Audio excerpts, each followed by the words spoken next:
Should be going live in a second here. All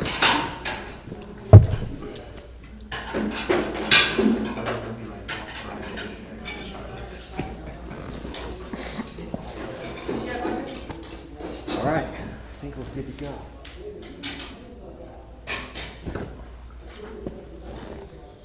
What's up, everybody? Dan here, Crypto Capital Venture.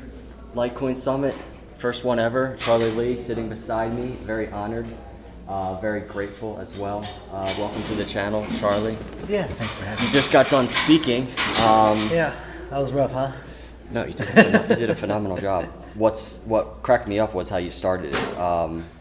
Really, that I want to know, did you draw that comic? I did. Of all, you did draw the comic. I didn't draw the comic. I purchased it from Doc Comic, and I just replaced the text. Cool. And did you think it was important to like kind of start out talking about the whole selling thing? Yeah, I think I just want to clear the FUD a bit.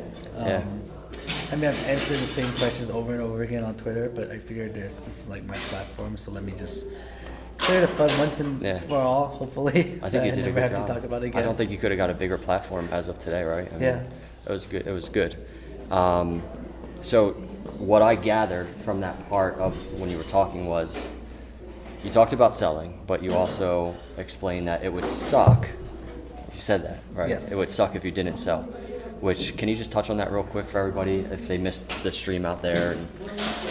Yeah, so like last year, Litecoin was doing well enough for me to, so to speak, like retire, right? So that I can quit Coinbase and actually focus on Litecoin, right? So at Coinbase, I was more focused on Bitcoin and maybe even a little bit more on Ethereum than Litecoin, right? So I kind of want to spend my time working on Litecoin instead. So I decided to quit Coinbase and put all my focus on Litecoin. Yeah. So I just mentioned that if I didn't sell, so I sold so that I have enough to kind of live off of what I have and actually work full time on Litecoin forever. Yeah. Which is cool, right? Yeah, but if I didn't sell, I might have to go find a job right now. Yeah. That is not Litecoin focused. So that kind of would suck for Litecoin. And we're not at $20, but we approached it pretty quickly since you made that tweet. So well, I'm not saying it's gonna get to $20. No, my tweet was that could you live with it could drop 90%. If Yeah. you can't live with that, or you can't like hang on, Yeah. then it's not right for you to invest in it. Because Yeah. I realized that in order to actually do well in this space, you have to hodl, right? You have to be able to hold on when it's crashing and ride it out. Yeah. Because it's up and down, so it's like a roller coaster. So if you can't withstand the fall, then you'll be the one that is actually buying high and selling low. Exactly. Yeah. And I always talk about anticipating, not like guessing, not trying to predict what's going to happen, anticipating. So I think that's wisdom. I think that's all that was in that tweet. That was you trying to throw some wisdom out there. You've been in the game for a while, right? Mm-hmm. So, I mean, really, 10 years ago at this time, 2008, you were, I believe, you were at Google, right? Yeah. So looking ahead now, 10 years later, would you have ever guessed? Right now, you're sitting, first Litecoin Summit ever, creator of a cryptocurrency, which is your baby. Would you ever thought that? You didn't plan it? No, of course not. I mean, No. you just don't know. Like back then, I never even heard of Bitcoin, right? Yeah, exactly. I mean, Bitcoin didn't even exist. So, yeah, kind of life Was it your curveball, kind of. Was it your goal? Because I always wondered this about you. Are you, even growing up, even before you went to MIT, or do you have like an entrepreneurial drive? Did you ever want to be like a tech leader? Is that ever a goal of yours? I mean, not specifically. I'm not that. Don't have a huge entrepreneurial drive. Like kind of Litecoin kind of fell on my laps. So I think most people know when I created it, it was mostly for fun. I wanted to kind of play around with the code and kind of just create something that was better than what's out there, all the other alternatives out there, and launch in a fair way. And that was the focus. And I think that's why it succeeded, right? I wasn't trying to make money off of it. So my focus was just kind of for fun, and then also creating something that's better. Yeah, 100%. And I think you did. I think most people here think you did do that. So we talked about this briefly before we started this live stream, which hopefully I didn't even check the audio, but we're good. Oh man, that would have been terrible. So, decentralized environment, right? It's developing. Most people, I think even most leaders, don't know exactly how to navigate through it, right? With regulations, with drawing lines on privacy, like you were actually just talking about that. What I'm curious about, I've been really intrigued with like the social networking part of cryptocurrency, like why people are coming in. For me, Litecoin, besides just the technology, which intrigued me, you intrigued me. I think you have a really good talent for indirectly leading, and humbly leading, which I think is a powerful trait. So, but my question for you is, how do you lead, and what are your plans for leading in this decentralized environment where Litecoin is supposed to be, a decentralized cryptocurrency? I think what I do is I try not to lead. A lot of people come up to me and say like they want to work with Litecoin, like how can they help? Like they want me to tell them what to do. Yeah. Right, and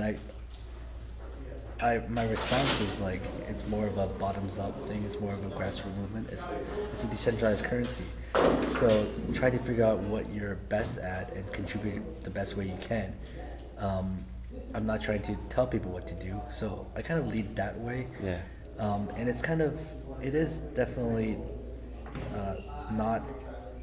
Most people aren't used to that, and they don't know how they fit into this kind of like a decentralized currency. Exactly. But in the end, we want this to be a global money, right? It's not a company. It's not.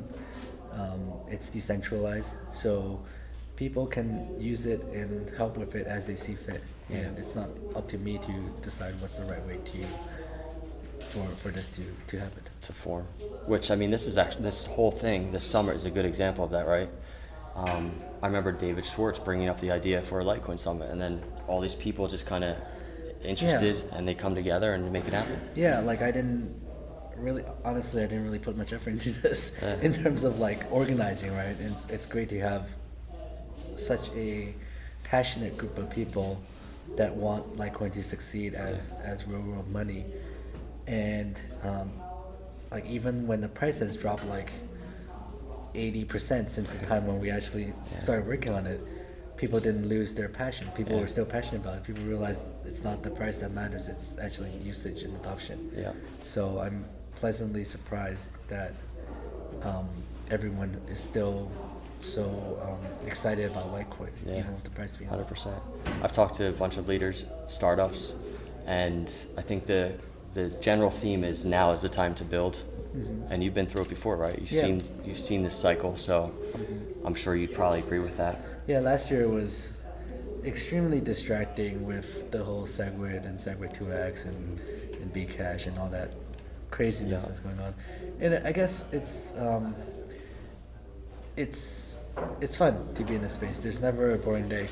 Do you think that social drama will ever end? Especially like as the market cap grows, more people are coming into the space. Do you think it's just going to get crazier, the social drama? I think it's going to get crazier. I think the issue is that it's money, right? It's not.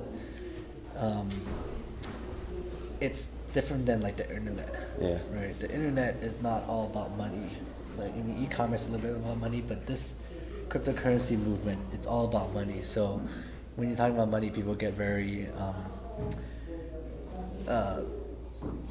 they get feisty when a like for example like the clash between different currencies, right? Because there's talk about there can be only one, right? Mm-hmm. It's true that you're kind of fighting for the same crown. Yeah.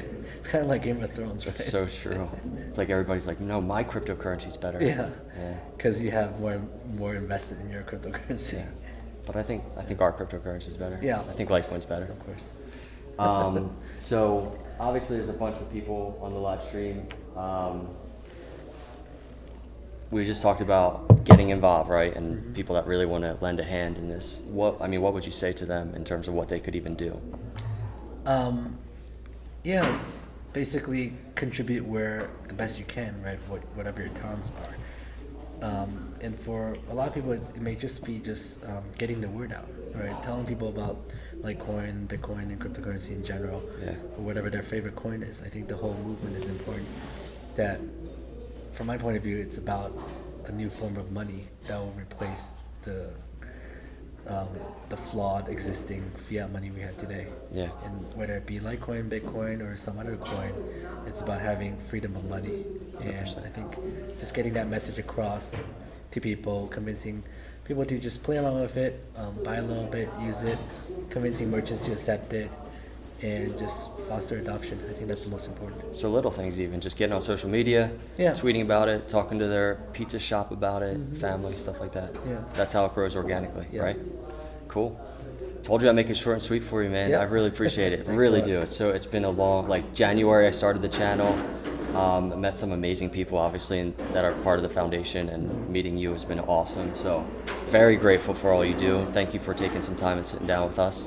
Yeah. And it's going to be a fun next couple of days. Yeah, and you're doing whatever you can with getting the message across, right? Using your YouTube channel. Exactly. And if people out there want to do that, like, that's great. Having more voices pushing for cryptocurrency adoption is good for everyone. Good point. Very good point. So start the channel. Start the channel. Get some crypto adoption. You heard it from Charlie Lee. Appreciate it, man. Thank you so much. Thanks. Yeah. All right, everybody. We are out. We'll be seeing you a little bit later. Thanks for coming by.